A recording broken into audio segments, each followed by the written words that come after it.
You violated board rules, and this gate stays locked. Your board doesn't legally exist anymore. Wait, what did he just say? Have you ever met someone so drunk on a tiny drop of power that they tried to ruin your life over a pair of swim trunks? Well, I did. Her name was Brenda, and my petty revenge didn't just get her fired, it legally exiled her entire board from the state. Let's dive in. My name is Harrison. About 2 years ago, I bought my first house in a sprawling, manicured subdivision in Nevada called Sunny Pines. On the surface, Sunny Pines was the American dream packaged in beige, stucco, and xeriscaped lawns. It was quiet, the streets were clean, and the community boasted a massive, resort-style swimming pool exclusively for residents. I was a remote software engineer, single, and fairly introverted. All I wanted was a quiet place to work during the day and a nice pool to cool off in on the weekends. I knew Sunny Pines had a homeowners association. I wasn't thrilled about it, but I figured as long as I paid my dues, kept my weeds pulled, and didn't paint my garage door neon pink, I would be left alone. I was dead wrong. The undisputed tyrant of Sunny Pines was Brenda Higgins. Brenda was a woman in her late 50s who seemingly had no hobbies, no job, and no joy in her life outside of her role as the HOA board president. She patrolled the neighborhood in a customized golf cart equipped with a flashing amber light, armed with a clipboard, a laser measuring tape, and an expression that suggested she constantly smelled sour milk. The incident that started the war happened on a sweltering Saturday in July. I had been living in the neighborhood for about 6 months and had managed to avoid Brenda's radar. I packed a small cooler with some sparkling water, grabbed my towel, and walked down to the community pool. It was a beautiful day. The water was crystal clear, and I spent about an hour swimming laps before lounging on one of the deck chairs to read a book. Suddenly, a shadow fell over me. I looked up to see Brenda, flanked by her sycophantic vice president, Mitchell Davies. Brenda was wearing oversized designer sunglasses, a wide-brimmed sun hat, and a lanyard bearing a laminated HOA president badge that I'm fairly certain she made herself at a local print shop. "Excuse me," Brenda said, her voice dripping with the kind of condescension usually reserved for disobedient toddlers. "Are you a resident here, or did you hop the fence?" "I'm a resident," I said, squinting up at her. "Harrison Cole. I live over on Maplewood Drive." Brenda didn't even blink. She unclipped a pen from her clipboard. "Well, Harrison Cole, you are in direct violation of Sunny Pines Community Pool Guidelines. Section 4, Paragraph B. I'm going to have to ask you to vacate the premises immediately." I sat up, completely baffled. "Violation? Of what?" "I'm just reading a book." "Your swimwear," Mitchell chimed in, crossing his arms. He was a balding man who looked perpetually sweaty, acting as Brenda's personal echo chamber. "And your cooler." "My trunks?" I looked down. I was wearing standard, solid, navy blue swim trunks. They weren't Speedos. They weren't overly baggy. They were just normal shorts. "The inseam," Brenda declared, pointing her pen at my legs. "Community guidelines clearly state that male swimwear must have an inseam of no less than 7 inches to maintain a family-friendly environment. Yours appear to be 5 inches. Furthermore, glass and opaque containers are strictly prohibited on the pool deck. You have a hard-sided cooler." "It's a plastic cooler with cans of sparkling water in it," I said, trying to keep my voice level. "And you cannot be serious about measuring the inseam of my swim trunks." "Do not take that tone with me," Brenda snapped, her face flushing a deep, mottled red. "I am the president of this community. We have rules to keep the riffraff out. If you cannot abide by our standards, you cannot enjoy our amenities. Now, pack up your illegal cooler and leave, or I will call the police and have you trespassed." I looked around. A few other residents were watching, looking highly uncomfortable, but no one said a word. The culture of fear Brenda had cultivated was palpable. I realized in that moment that arguing with her was like trying to teach algebra to a pigeon. It would only result in me getting pooped on. "Fine," I said, grabbing my towel and my cooler. "I'm leaving." "Good," Brenda sneered. As I walked past her, she reached into her tote bag and handed me a bright red, laminated card. "Consider your pool privileges officially suspended. You will receive formal notice of your infractions by mail." I looked at the card. It actually read, "Notice of pool suspension. You are banned." I walked home, equal parts humiliated and furious. I had just been publicly banished from a pool I paid $300 a month in HOA dues to maintain, all because a power-tripping neighborhood dictator didn't like my shorts. But as I sat in my living room, looking at that ridiculous laminated red card, my humiliation evaporated, replaced by a cold, calculating anger. I didn't know much about HOA law yet, but I knew I wasn't going to let Brenda Higgins bully me out of my own community. 3 days later, I received a certified letter in the mail. The return address belonged to Pinnacle Community Management, a company I recognized as the third-party property management firm the HOA employed to handle the neighborhood's finances and enforcement. I tore open the envelope. Inside was a formal citation detailing my egregious violations at the pool, but that wasn't the worst part. At the bottom of the page was a fine for $500 for insubordination and failure to comply with a direct order from the board president, alongside a formal 90-day suspension of my pool keycard. $500 for wearing navy blue swim trunks. My first instinct was to call the management company. I dialed the number for Pinnacle Community Management and asked to speak to our assigned property manager, a woman named Fiona Gallagher. "Pinnacle Management," Fiona speaking. A brisk, bored voice answered.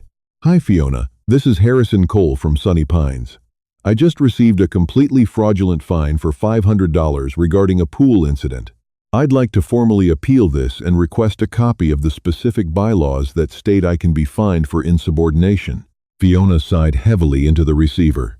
"Mr. Cole, the board directs us on fines. If Brenda Higgins issued the citation, it stands. You can request a hearing at the next monthly board meeting, but I strongly advise you just pay it. Late fees accrue at $50 a week. I'm not paying a dime until I see the rule I supposedly broke," I fired back. "The meeting is next Tuesday at the local community center. Be there at 7 p.m., Fiona said, and hung up. I spent the next 6 days treating the Sunny Pines covenants, conditions, and restrictions, CC and Rs, like they were religious texts. I read all 140 pages. I read the bylaws. I read the architectural guidelines, and guess what? There was absolutely no mention of a swim trunk inseam requirement. There was a rule against glass at the pool, but nothing prohibiting coolers or opaque containers. Most importantly, there was no clause allowing the board to fine a homeowner for insubordination. They were literally making up laws on the fly to punish people who didn't bow down to Brenda. When Tuesday rolled around, I arrived at the community center armed with a highlighted binder of the HOA's governing documents. The room was mostly empty, save for a few terrified-looking neighbors who were there to beg forgiveness for leaving their trash cans out 3 minutes past the deadline. At the front of the room sat a folding table. Behind it sat Brenda, looking exceptionally smug, Mitchell Davies, and 2 other board members who looked entirely disengaged. Fiona Gallagher sat at the end of the table, typing on a laptop. When my name was called, I walked up to the microphone stand they had placed in the center of the room. "State your name and your grievance," Brenda said, not looking up from her papers. "Harrison Cole," I said clearly. "I am appealing the $500 fine and the pool suspension issued on July 14th. I have reviewed the community's governing documents, and the rules cited during the incident regarding swimwear and coolers do not exist. Furthermore, insubordination is not a finable offense under our CC&Rs. You cannot legally enforce rules that haven't been properly adopted and recorded." Brenda finally looked up. A nasty little smile played on her lips. "Mr. Cole, as the board of directors, we have broad discretionary powers to ensure the safety, aesthetics, and moral standards of Sunny Pines. We don't need a specific line item in the CC&Rs for every little infraction. The board made a ruling. You broke it." "That's not how a contract works, Brenda," I replied, my voice echoing slightly in the quiet room. "An HOA is bound by its recorded documents. You can't just invent a dress code because you feel like it. I am demanding the fine be removed from my ledger immediately." Mitchell leaned forward, adjusting his microphone. "You're out of line, Cole. The fine stands. And honestly, considering your aggressive posture tonight, I move that we double the fine for contesting a board decision in bad faith." I second that motion, Brenda said instantly. All in favor? 4 hands went up. Motion passes, Brenda said, banging a small wooden gavel. Your new balance is $1,000, plus the 90-day ban. Have a pleasant evening, Harrison. I stood there, staring at them. They weren't just petty. They were operating a localized extortion racket. The sheer audacity of doubling the fine because I dared to question them sent a surge of adrenaline through my veins. You're going to regret this, I said quietly, packing up my binder. Brenda laughed, actually laughed. Oh, I'm terrified. Pay the fine within 30 days, Mr. Cole, or we'll place a lien on your house. I walked out to the parking lot, my hands shaking with rage. I didn't just want to beat the fine anymore. I wanted to tear Brenda's little empire down to the studs. If they wanted to play hardball using legal threats, I was going to beat them at their own game. The next morning, I sent a formal, certified letter to Fiona at Pinnacle Community Management. Under state law, a homeowner has the right to inspect the HOA's books, vendor contracts, and legal incorporation documents. I requested everything: the master insurance policy, the management contract, the ledger of fines, and the original articles of incorporation. 3 days later, I received a response from Pinnacle. It was a cease and desist letter, drafted by some paralegal, threatening me with harassment charges if I didn't stop bombarding the management company with frivolous requests. They completely denied my right to view the documents. They were hiding something. I could smell it. I needed backup. Fortunately, my college roommate and longtime friend Gregory is a corporate attorney. He specializes in business litigation, contract disputes, and corporate structuring.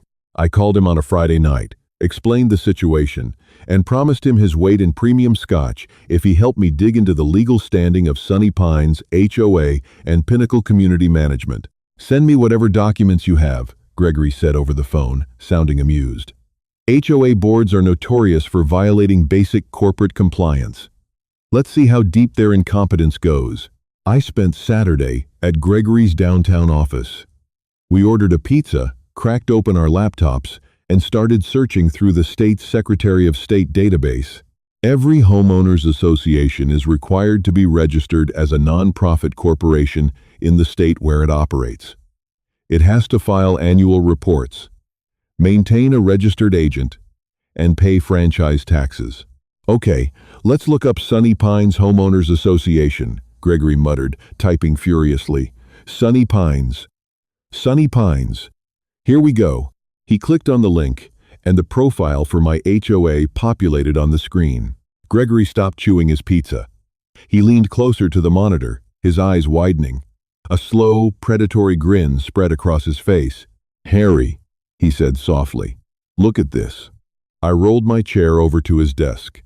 On the screen, under the heading Entity Status, were 2 beautiful, glorious words highlighted in red. Revoked, failure to file. What does that mean? I asked, my heart starting to pound. It means, Gregory said, turning to me, that the Sunny Pines Homeowners Association has not filed an annual report or paid its corporate fees to the state since 2012. 14 years ago, Harry, the state completely revoked their corporate charter. So, what does that mean for the board? Gregory laughed out loud. It means they don't exist. A dissolved corporation has no legal capacity to act. They cannot enter into contracts, they cannot sue, and they absolutely cannot levy fines, collect dues, or place liens on property. Brenda Higgins isn't the president of anything. Legally speaking, she's just a random civilian demanding money from her neighbors under false pretenses. That's not HOA enforcement, Harry. That's extortion. My jaw practically hit the floor. For over a decade, this neighborhood had been terrorized, fined, and bullied by a board that had exactly zero legal authority. They had been collecting hundreds of thousands of dollars in dues every year on behalf of a ghost corporation. Wait, I said, a new thought hitting me. If the HOA doesn't legally exist, who is paying the management company? Who hired Pinnacle Community Management? Let's look them up, Gregory said, his fingers flying across the keyboard again. He searched the state database for Pinnacle Community Management. No results. He searched again, using variations of the name. Nothing. They aren't registered in this state, Gregory said, his brow furrowing. He opened a new tab and jumped over to the California Secretary of State website. He typed in the name. Ah, there they are. Pinnacle Community Management, LLC.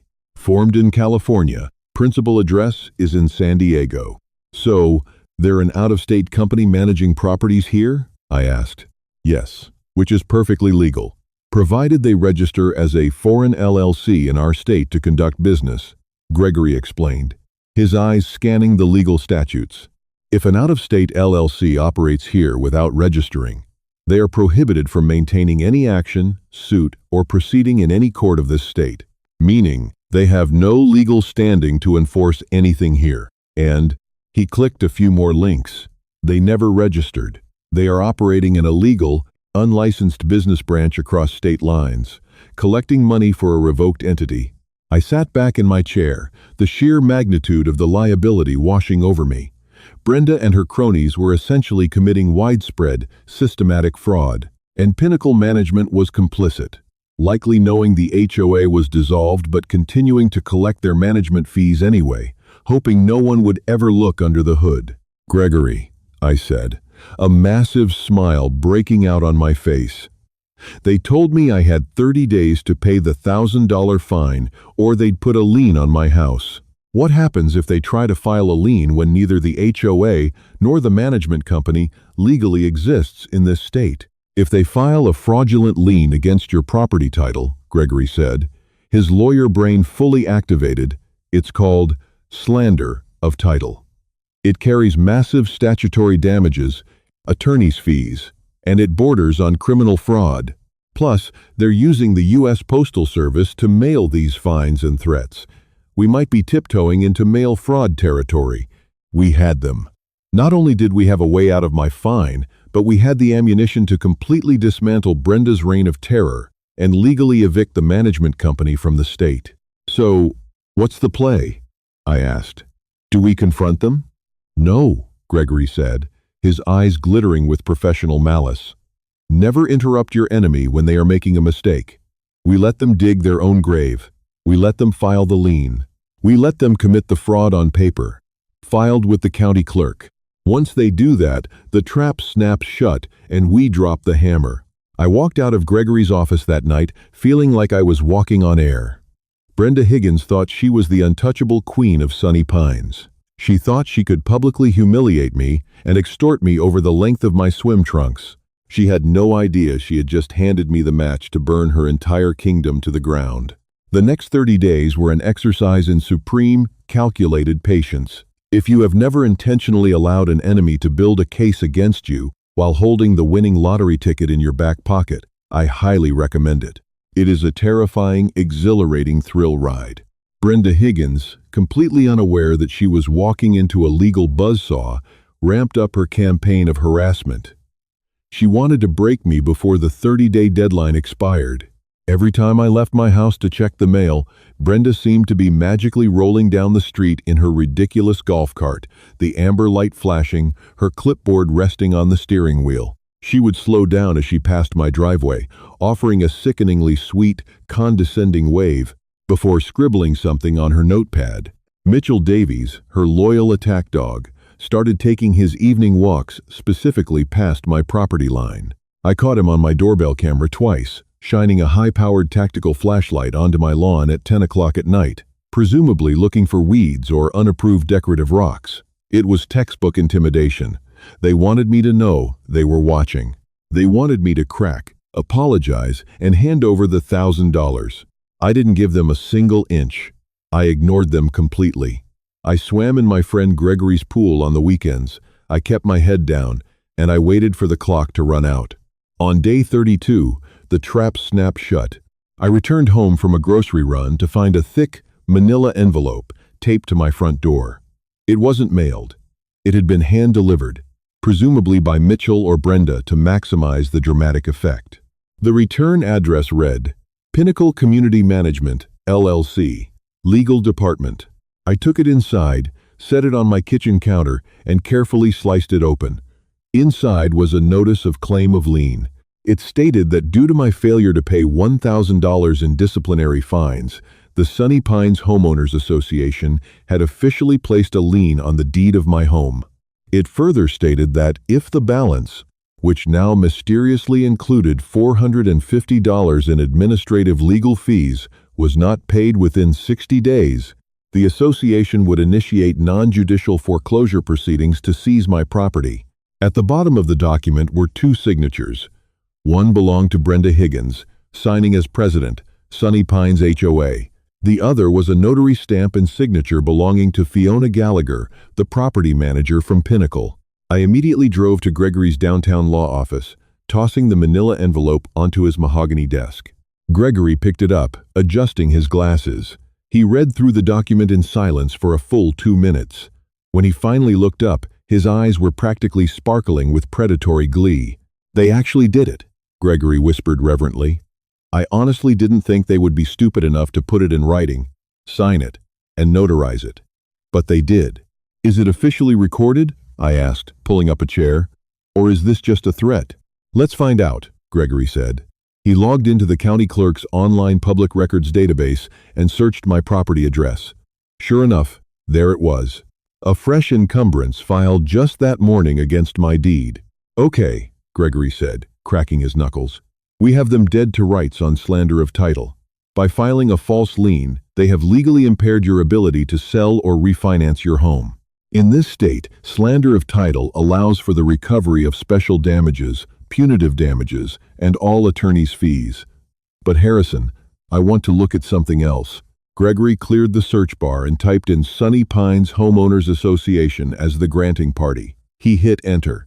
The screen populated with a staggering list of results. Over the past 5 years, this defunct, legally non-existent HOA had filed over 60 liens against homeowners in the neighborhood. They had weaponized the county recording office to extort the entire community. "Look at this," Gregory said, his voice dropping in shock. He clicked on a lien filed 2 years prior. They put a lien on a house on Elmwood Court for $8,000 in unpaid landscaping fines. And look at the release. The homeowner paid it. They actually paid an $8,000 ransom to a ghost corporation to save their house. I felt physically sick. I recognized the address. It belonged to an elderly widow named Martha Jenkins. She was on a fixed income, and I had seen her out there in the scorching Nevada heat, frantically pulling weeds with arthritic hands because she was terrified of Brenda. Brenda and Fiona had effectively stolen $8,000 from a terrified old woman. "This is no longer just a civil dispute about your swim trunks, Harrison," Gregory said, his demeanor shifting from amused to deadly serious. "This is a coordinated, multi-year racketeering operation. They are using the mail to extort money. They are filing fraudulent public records. And Pinnacle Community Management is operating an unlicensed, illegal collection agency across state lines. We are going to bury them." For the next 3 weeks, Gregory and his team of paralegals worked around the clock. We didn't just draft a lawsuit, we drafted an absolute legal masterpiece. The complaint named Brenda Higgins, Mitchell Davies, the entire HOA board of directors, Fiona Gallagher, and Pinnacle Community Management, LLC, as defendants. We sued them for slander of title, fraudulent misrepresentation, extortion, intentional infliction of emotional distress, and violations of the Fair Debt Collection Practices Act, FDCPA. Because Pinnacle was an out-of-state entity illegally collecting debts, they were strictly liable under federal law. But Gregory didn't stop there.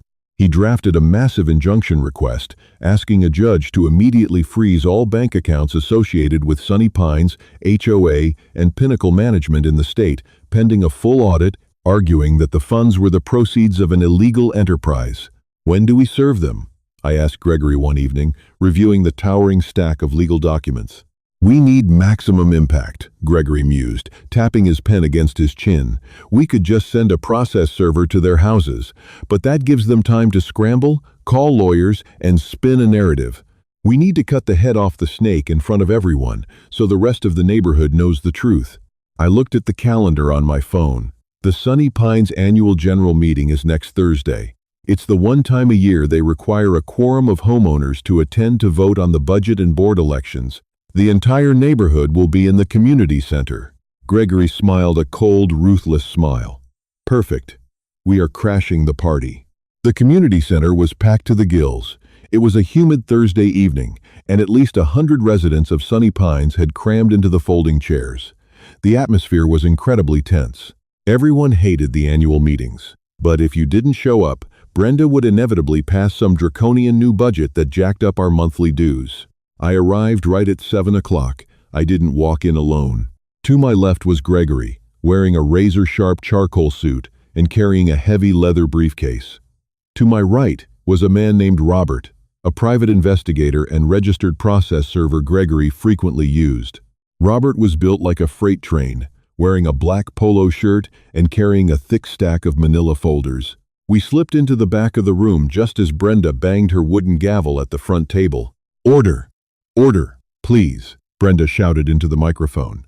She was wearing a tailored blazer and a silk scarf, looking like the CEO of a Fortune 500 company rather than a neighborhood tyrant.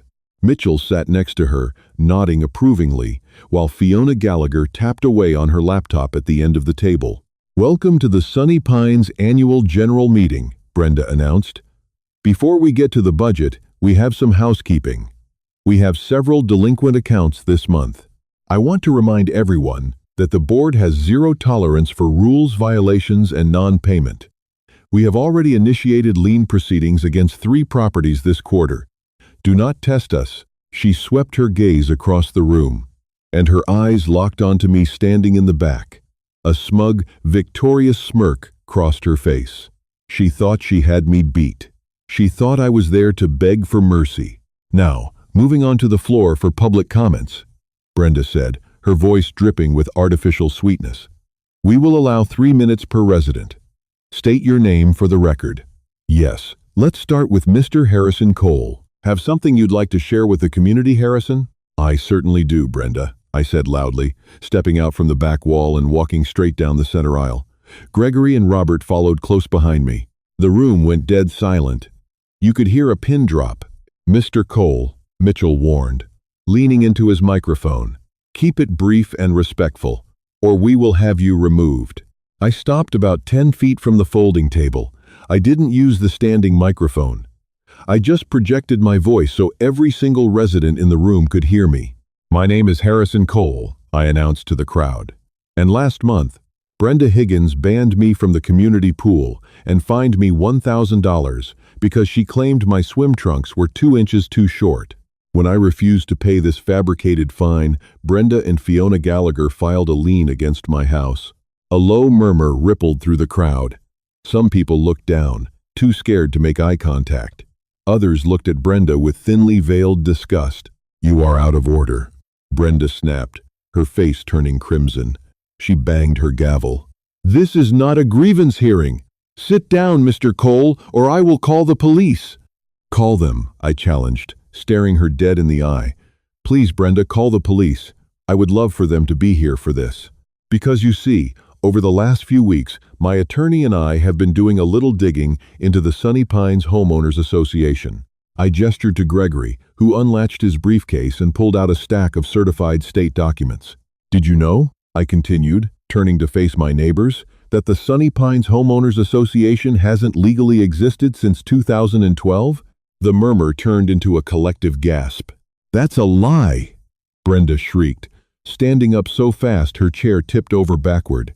"That is a defamatory lie. Mitchell, get him out of here." Mitchell stood up, but a single, hard glare from Robert, the massive process server, glued him firmly to the floor. "It's public record," Gregory said, his voice booming with absolute legal authority. He held up the certified papers. "The corporate charter for this HOA was revoked by the Secretary of State 14 years ago for failure to file annual reports. This entire board is operating a dissolved entity. You have no legal authority. You cannot enforce rules. You cannot collect dues. And you absolutely cannot file liens on people's homes." Pandemonium broke out. 100 angry voices erupted at once. People were shouting, demanding answers, waving their hands. Martha Jenkins, the elderly widow, stood up in the second row, tears welling in her eyes, pointing a shaky finger at Brenda. "You took $8,000 from me," Martha cried out. You said you'd take my house." Fiona Gallagher was panicking. She slammed her laptop shut and started stuffing papers into her bag. "I'm leaving. This is hostile. I am leaving." "Not so fast, Fiona," Gregory said, stepping forward. He nodded to Robert. Robert stepped up to the table. He pulled a thick manila folder from his stack and slammed it down right on top of Fiona's bag. "Fiona Gallagher," Robert said in a deep, booming voice, "you have been served, on behalf of yourself and Pinnacle Community Management, LLC." Fiona stared at the folder like it was a live grenade. "Served with what?" she stammered. "A multi-million-dollar federal lawsuit," Gregory replied cheerfully, "for operating an unlicensed debt collection agency, wire fraud, mail fraud, and FDCPA violations. You see, Pinnacle Management never registered to do business in this state. You are an illegal foreign entity collecting money for a ghost corporation. We've already filed an injunction, Fiona. As of 4 p.m. today, a judge froze every single bank account associated with Pinnacle in this state. Your company is done here." Fiona's face drained of all color. She looked like she was going to be physically sick. She grabbed her bag, leaving the laptop behind, and literally sprinted out the side exit door of the community center. Brenda was hyperventilating. She clutched her chest, looking around wildly for someone, anyone, to defend her. "This is my community," she screamed over the noise of the crowd. "I built this. I keep the property values up. You people are nothing without me." Robert stepped around the table and handed a folder to Brenda, and then another to a terrified-looking Mitchell. "Brenda Higgins, Mitchell Davies, you have been served," Robert announced. "You're being sued for slander of title, extortion, and fraud," I told Brenda, my voice slicing through her hysterics. "And because the HOA is a revoked corporation, there is no corporate shield protecting you. There is no directors and officers insurance policy to cover your legal fees. You are being sued personally, Brenda. Every fine you illegally collected, every lien you fraudulently filed, it's all coming out of your own pocket." Brenda looked down at the lawsuit in her trembling hands. The reality of the situation finally crashed down on her. Her kingdom wasn't just crumbling, it was detonating. She dropped the folder, put her hands over her face, and burst into hysterical, hyperventilating sobs. Mitchell didn't even say a word. He practically wet his pants, dropped his folder, and ran out the front doors. The fallout over the next 6 months was spectacular. The lawsuit triggered a massive investigation by the State Attorney General's office. Pinnacle Community Management was legally barred from operating in our state forever. The parent company in California settled with us out of court for a staggering sum to avoid federal racketeering charges. They were forced to refund every single dime they had collected in fines, late fees, and management dues for the past 5 years. Martha Jenkins got her $8,000 back, plus interest and punitive damages. As for Brenda Higgins, her life was completely ruined by her own hubris. Because the HOA was a defunct entity, she was held personally liable for the fraudulent liens she signed. The legal fees bankrupted her. In order to pay the judgments against her, she was forced to sell her immaculate, manicured home in Sunny Pines. The day the moving truck arrived to pack up her things, I sat on my front porch with a cooler full of sparkling water, wearing my 5-inch navy blue swim trunks, and gave her a very polite, very condescending wave goodbye. She didn't wave back. Sunny Pines is a different place now. We worked with Gregory to legally reincorporate the HOA from scratch. We threw out all the draconian rules, slashed the monthly dues by 70%, and elected a new board made up of normal, reasonable people. We hired a local, licensed management company strictly to handle the landscaping and pool maintenance. Nobody patrols the neighborhood in a golf cart anymore. Nobody measures swim trunks. Sometimes, standing up to a neighborhood bully isn't just about the principle of the thing. Sometimes, it's about peeling back the layers of their fake authority, finding the rot underneath, and exposing it to the sunlight. Brenda Higgins wanted to ban me from a swimming pool. In return, I legally evicted her from the neighborhood, dismantled a multi-state corporate fraud, and liberated an entire community. And the water at the Sunny Pines pool has never felt better. Are you dealing with an absolute nightmare of a Karen in your own neighborhood, or a power-tripping HOA board making your life miserable? Don't let them get away with it. If you loved seeing Harrison completely dismantle Brenda's illegal empire and bring justice to his community, smash that like button, share this story with anyone fighting a corrupt HOA, and don't forget to subscribe to the channel for more insane, real-life revenge stories every single week.